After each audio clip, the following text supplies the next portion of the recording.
Mabuhay Malabueños, I am Paula Isidro, ang binibini ng Muson. Mabuhay, Malabueños! I am Arjan Lompero Velasquez, your ginoong muzon. Tara, samahan niyo kaming ipakilala ang mga nagtagong yaman ng Barangay Muson.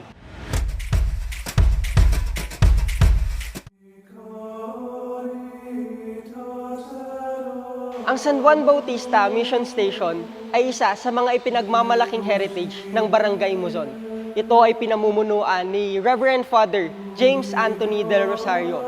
Naging bahagi ito ng Diocese of Caloocan taong 2003, August 22. Kilala ang San Juan Bautista sa kapistahan nito tuwing June 24. Tradisyon kung saan nagbubuhos ng tubig ang mga tao, simbolo ng pagbabalik loob at pagpapala.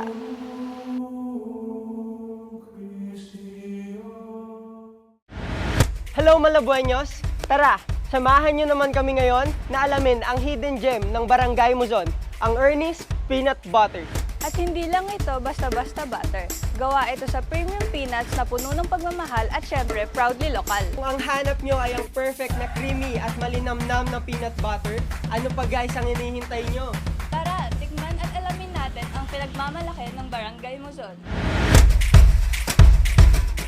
Kailan po tinayo o nagsimula ang Ernie's Peanut Butter? Ang Ernie's Peanut Butter, nagsimula siya noong 1979. Bili siya ng mani, asukal, tapos mantiga. Kumaga, yun ang ginamit niyang ingredients. Pwede nyo pong mapayo sa mga taong gusto rin pong sumabak na magtayo ng business. Kayo ko lang, gaya ng sinabi ng father ko, nung nabubuhay siya, kailangan mo lang ng sipagan, tiyaga, at sama mo ng dasal.